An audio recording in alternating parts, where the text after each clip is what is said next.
right. So Adjust-A-Gate. I've been using these for a little while. AG36EX is what Menards and Home Depot carry. Supposedly, whatever, 72 inches. That's like, what, 6 feet? Yeah, and for fences 6 feet high, up to 6 feet high.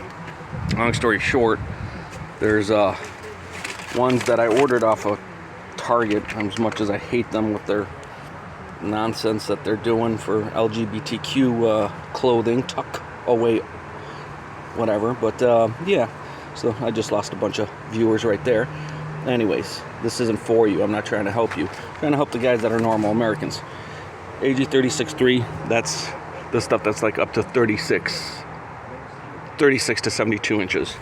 Then the AG60 gives you 48-inch spacers. Well, and it's bigger. It's for a bigger gate. So this thing's, I had to cut the 2x4s little notches down because I wanted these to actually tuck in here a little bit. Tuck in, get it? So I let these go in about 1.25 inches on each of these sockets. And what I wanted to say is when it's this big, I do them on the ground. When you use the 36-inch, you can do that in the air when it's hanging off. Problem is trying to get this thing back on. I realized how badly this thing was welded, and if you could see by the rubbing through the powder coating, I've already straightened this one out. What I did was I used clamps and then I put a little backer so I don't bite into the wood. This one is still slightly, you could see how it's coming out here, comes up at the top. Now this one was really bad. I mean, this thing was like all the way past projection. Well, long story short, you grab yourself, you know, a piece of pipe. This is my jack handle. And what I did was slowly, because you don't want to break the welds and you're bending stuff, so you slowly apply force to rotate this and straighten this thing out. I'm going to do the same thing on the bottom here. Something else I wanted to tell you guys that I thought was kind of cool. When it was a smaller one and it was on a gate, I tapped the 2x4s into the sockets. Here, I actually use these straps. Problem is, most straps are too short. So what you could do is, you know, you combine the two straps and then you make a really long strap, but then you get to the end where you got two freaking blinds, right?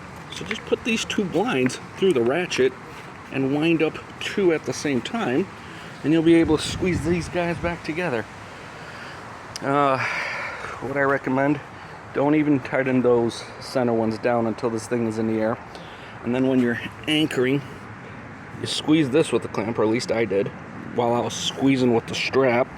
While I squeezed with the strap to get this frame and that frame to come together, I actually also used clamps right there to squeeze this down.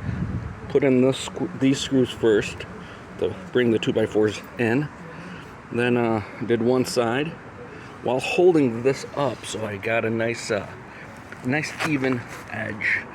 I'm looking for the same amount on both sides. So flip the other side, and this thing's heavy. There's no way this is a one-man show. Not when you're at this dimension. You do all four corners. Then you then you do these while holding these up and nice, so you got them nice and straight. And now I gotta bother my neighbor, because my kids aren't here, to lift this thing and put it back on after I straighten this last, what do you call it? Yeah, I tried just putting the frame, this end of the frame on, and it didn't even want to turn. That's how messed up these pins are.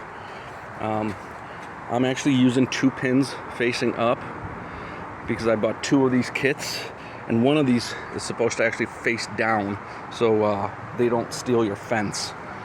I've actually had a fence stolen in Wisconsin.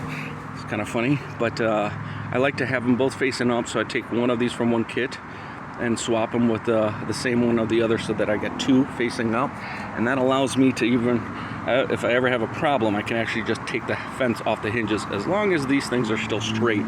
Otherwise you'd have to loosen them up and take them off. But hope this helps. And this is AG60. The AG60 goes into that whole 8-foot 2x4, 8-foot gate range when you get to AG60. And then the Dash 3 means you got 3 2x4s to support. And if you get a Dash 2, it's only going to have 2. I don't know if this was a good idea because that's a lot of extra weight, especially when that thing gets heavy. And that truss cable is basically what keeps it square. That's not going to. It just gives you another nailing surface. So if you're using dog-ear fences that warp, I guess that's going to keep it straighter. But I've always just used 2 2x4s, I guess, on the cheap, and they've never really... Hold on, I'll show you another one. So I'm actually looking at the other ones. These are nice and straight. I guess the one that they welded for that side must have been done on a Friday or by a new guy, because these are actually nice and straight for the other ones. So one of the hinges in each of the kits was nice and the other one was bad. So this is the fence I did last year. Same thing. I did both of them facing up. Allows me to lift this off much easier. And trying to, oh man, it would be a pain to unscrew one of these while trying to get the other one to hold up. Oh, that'd be bad.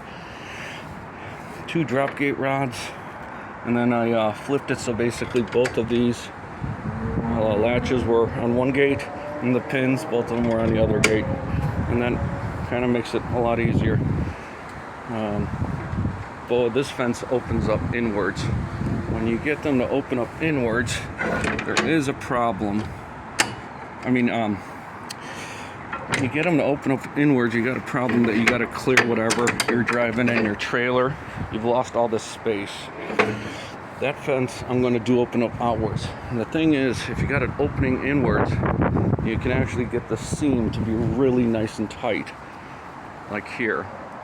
And I'm going to see what I can figure out. I'll post a video when I do figure out how to cosmetically make the other one look nicer. But, yeah, this latch holds it up. Then when it comes in contact, it drops. But here are my 2 latches. Snap, snap. Drop rod drops. And this is what last year's looks like. Coated it in oil.